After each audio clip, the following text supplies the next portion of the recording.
Hello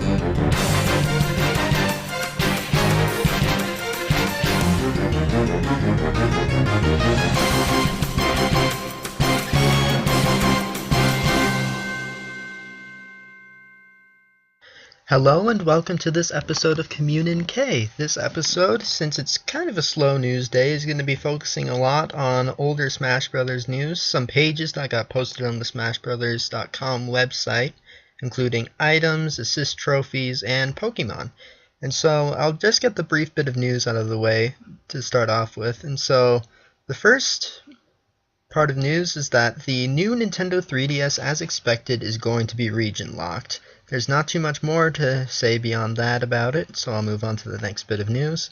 And that is that the Pokken Tournament game is 30% done with development, and it could feature hidden Tekken elements, apparently, according to an interview with the Tekken series chief producer, Katsuhiro Harada. So, it looks like we're going to be getting this game pretty far off in the future. It's not going to be too soon that we get the game. And so I think that's about all the news that there has been, other than just the reminder for the Bayonetta 2 Nintendo Direct tomorrow at 3 p.m. Pacific time. And so moving on to the Smash Brothers pages, I'm just going to be going through the pages for the, as I stated earlier, items, assist trophies, and Pokemon, and just read what Sakurai has posted and maybe talk a bit about each item. And so the first thing I'm going to do is the items page. It says, quote, all kinds of items appear during Smash battles. The item roster is the same for the Nintendo 3DS and Wii U versions. Knowing how to use each item will definitely be an advantage on the battlefield. And then it moves on to describe the different items. Not all of them, obviously, but just a few ones that are interesting. And so it starts with the Smash Ball. It says, the Smash Ball is a mysterious sphere that floats around the stage. It will break once it takes enough damage. The player who delivers the last hit will be able to use a powerful move called the Final Smash, but only once. And this is pretty much the same as it was in Brawl, so there's not too much to talk about. The next item is Fire Bar. The Fire Bar from the Super Mario series has been transformed into an attack item. Hit an enemy with one of these and he or she will take damage, but every time you do so, the length of the weapon gets reduced little by little. This is a new item that was revealed in a post of the day several months back now, if I remember correctly, and it's interesting. It's kind of like the Beam Sword in effect, but with fire damage, and gets shorter with every attack. I'm assuming just by one bar of the Fire Bar. And so we'll see how that works in-game, and now moving on to the next item, it's Steel Diver. This is a projectile weapon in the shape of an advanced submarine. It fires small, hard-to-see torpedoes that initially move slowly before speeding up. And this item is basically Snake's side special move that, although it doesn't look like it's going to be controllable like Snake's side special as in being able to move all over the stage, but rather just go in a straight line, it does still have the similar properties of moving slowly at first and then speeding up as it goes. This also shares similar properties with Samus's side special. And so moving on to the next item is Fairy Bottle. Picking up this item will heal 100 points of damage for a player, as long as the player was already at over 100% damage. If a player doesn't have enough damage, the Fairy Bottle has no effect, so the item's usefulness depends greatly on the situation. As the description says, this is going to be very situational, as it has to appear when you're over 100% damage to be of any worth. And so, moving on to the next item is Super Leaf.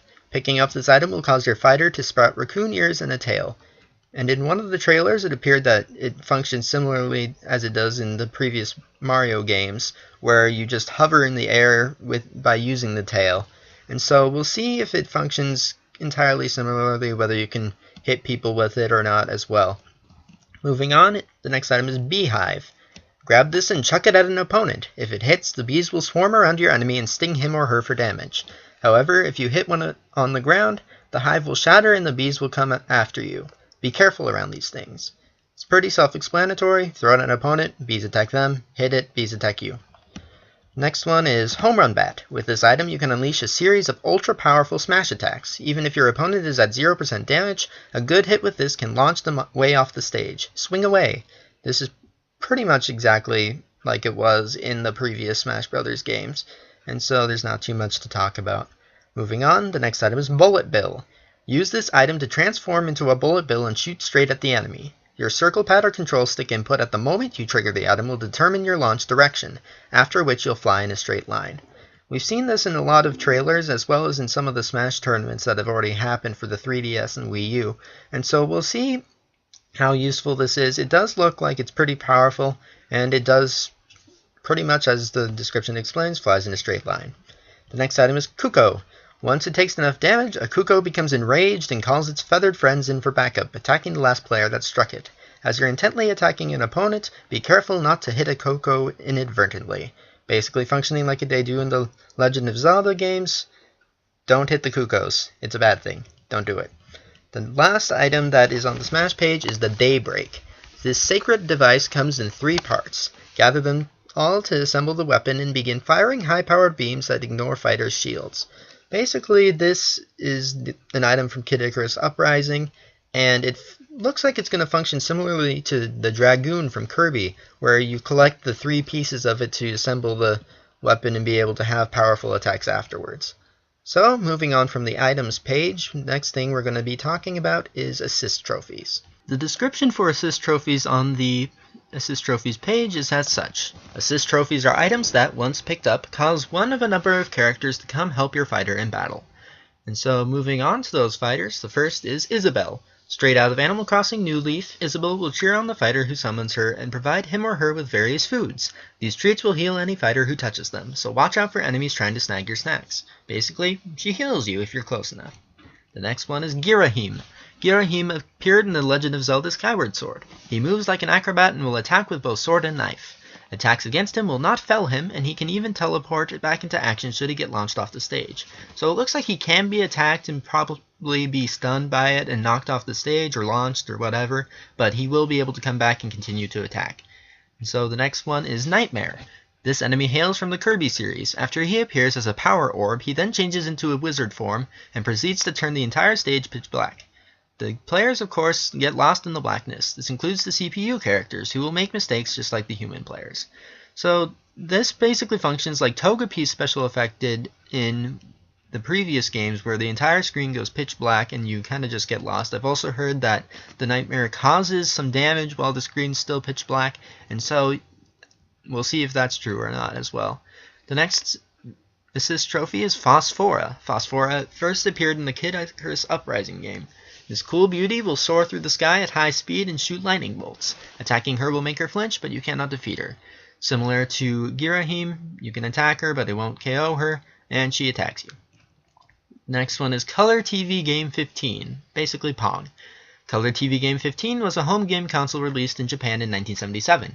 Of all the game-related elements in Super Smash Bros., this has the honor of being the oldest. In Super Smash Bros., paddles on the left and right will bounce a ball back and forth across the stage. Any fighters who get hit by either the ball or a paddle will take damage and get launched. So basically, it's Pong. Avoid the paddles on the ball if you don't want to take damage.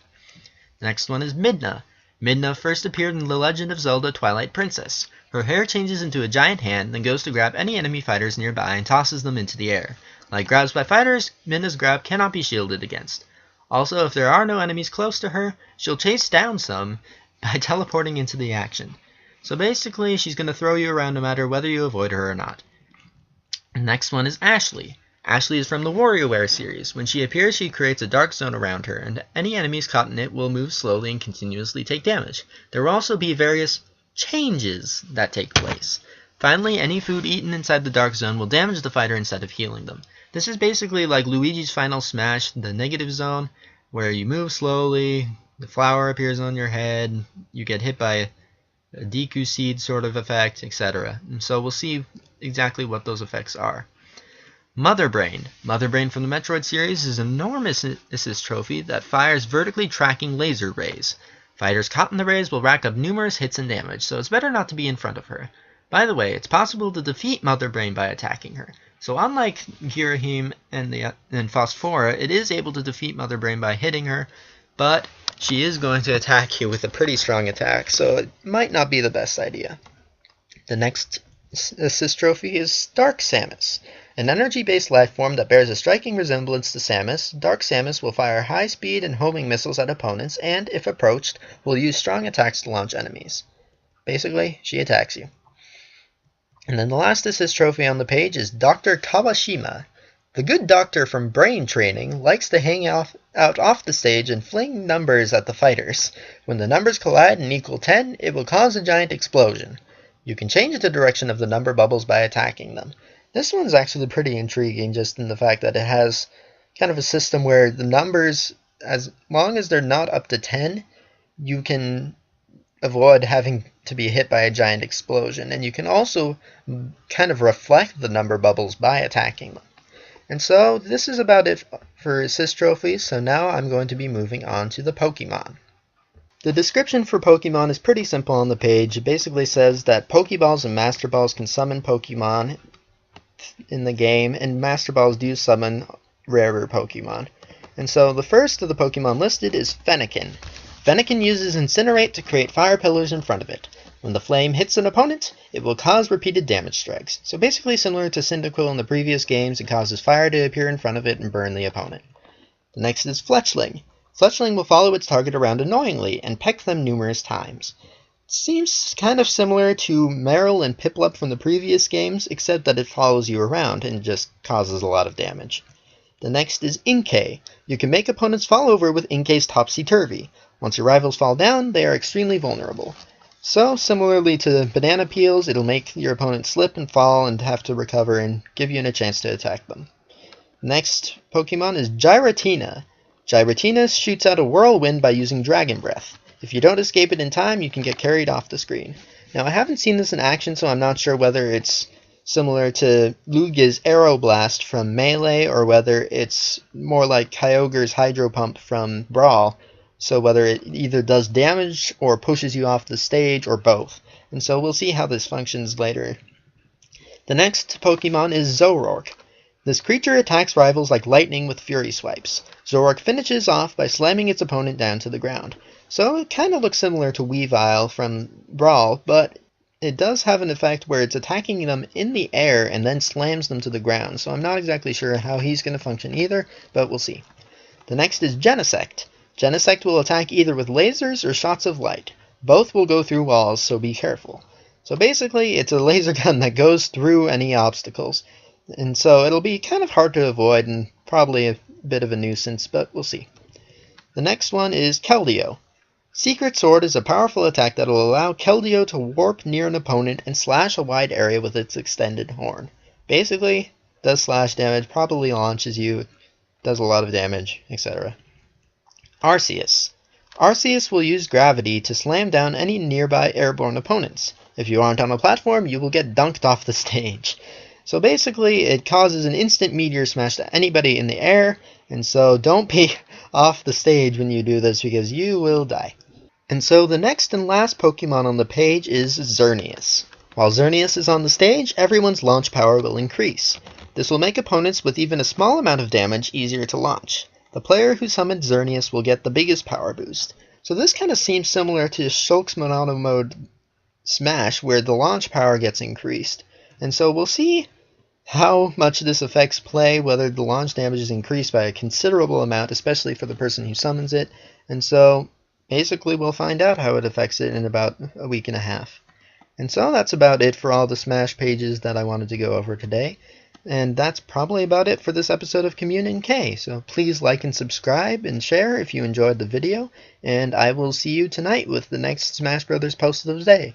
Stay classy, YouTube.